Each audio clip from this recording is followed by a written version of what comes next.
Hola, somos el equipo 6 y vamos a estar presentando la etapa 2, género narrativo. Bueno, de primer tema pasaremos al género narrativo. Sofi.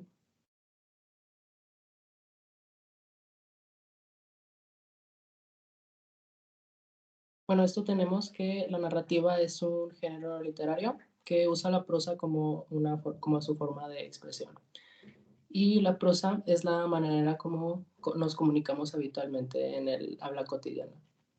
Dentro de los géneros narrativos entran los subgéneros narrativos y ejemplos de estos se encuentra la novela, el cuento, los mitos, leyendas, las obras, fábulas, crónicas, testimonios, biografías y autobiografías, libros de superación personal y que tienen como eje una historia narrativa.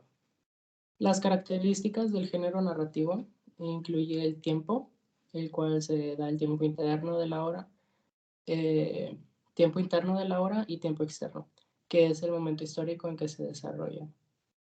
El ambiente, que es el espacio físico y ambiente psicológico.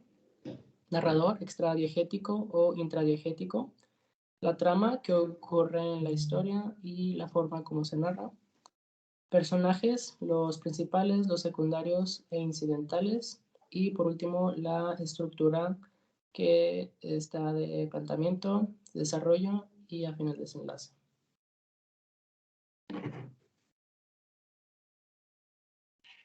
Después sigue la estructura narrativa. Las obras narrativas se sostienen sobre una estructura dividida en 3 partes. La primera, el planteamiento, el cual es el inicio del texto, donde se plantea el problema, la situación, los personajes y en dónde y cuándo se desarrolla la historia. Después sigue el desarrollo, donde se abarca la mayoría de los acontecimientos y se integra el nudo, clímax y prepara el lector para el final. Y por último el desenlace, el cual es el fin de la historia y se encuentra qué pasa con los personajes después de la resolución del conflicto.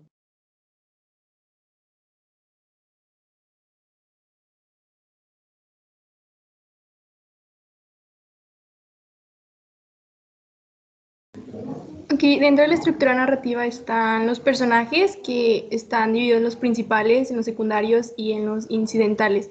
Los principales son los que llevan el proceso de la acción, están los protagonistas, que pues es la persona que está realmente en el centro de todo el problema, y los antagonistas, que son pues vienen siendo los enemigos y todos esos personajes. Los secundarios no son decisivos y los incidentales aparecen de manera casual. Luego viene el tiempo narrativo, que está el lineal cronológico, que pues va cronológicamente, va en orden. Está el cíclico, que termina en el mismo punto en que inició, técnicamente es como tipo un círculo, hacen un círculo. Está el invertido, que pues inicia en un punto indeterminado y llega hasta el comienzo. Está el analepsis, que son los viajes al pasado, la elipsis, que son los saltos en el tiempo, tipo futuro, pasado, pasado, pasado, pasado, futuro y cosas así. Está la prolepsis, que es la situación, cuando la situación se adelanta para evitar ciertos momentos que no son relevantes. Luego está el ralenti, que es alarga el tiempo y detiene la acción, para dar un poco más de enfoque y entretener un poco más a la persona, al público. Luego viene el ambiente narrativo, que es el físico, donde se desarrolla toda la historia. El psicológico, que abarca las emociones. Por ejemplo, si una persona está enojada o así, pues el ambiente va a ser un poco tenso. Luego viene el sociológico, que viene siendo los valores, normas, ideologías, costumbres, etcétera, del lugar donde está ambientado, por ejemplo, un pueblo. Luego viene el narrador, que están divididos en dos, en los estradiegéticos, que son los externos u omniscientes, aquellos que lo saben todo y son omnipresentes. Estos pueden ser tipo los que están narrándose en tercera persona, y los intradiegéticos, que son los narradores internos, los que forman parte de la historia.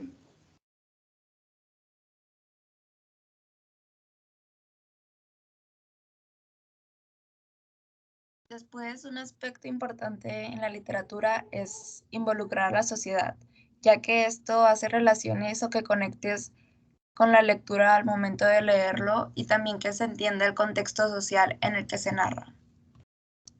Para para que el autor pueda interpretar la sociedad en la literatura debe de cumplir con ciertos aspectos como acontecimientos históricos, valores, normas morales y sociales, la idea de justicia, la concepción del amor, las identidades nacionales, los conflictos sociales, económicos y culturales que se encuentran en ese momento.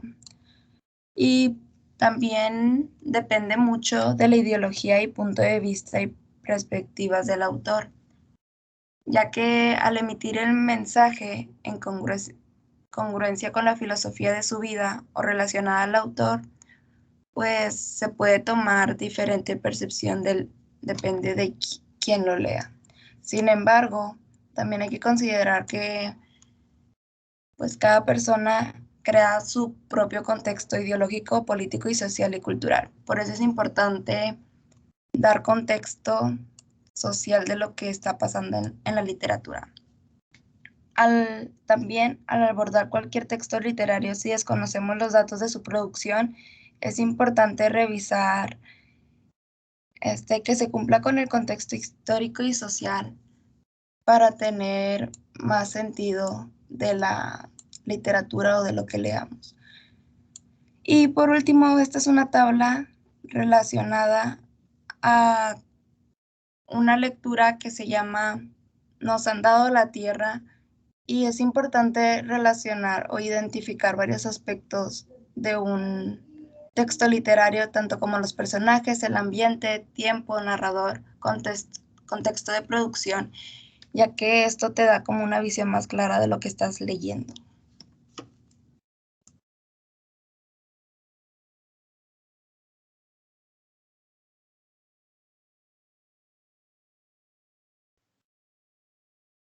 Los cuentos.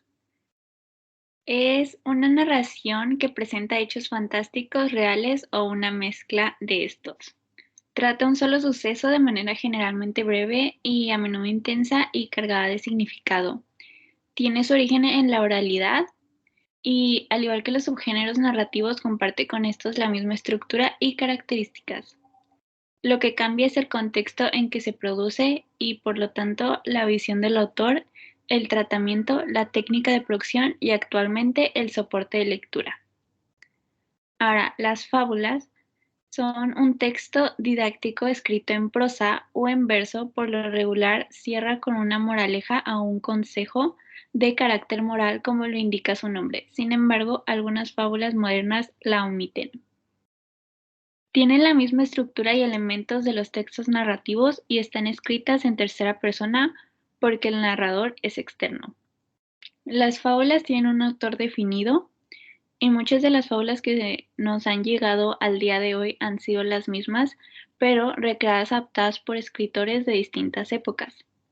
En la actualidad, las fábulas con moraleja explícita están más dedicadas a los niños. Los personajes pueden ser humanos, animales y objetos inanimados. Estos son personificados para dar lecciones de moral de acuerdo con los valores de la época en que son escritas. Y su función social sigue siendo enseñar los valores sociales a través de la literatura y contribuir a la formación personal, incluso en otras formas de presentación.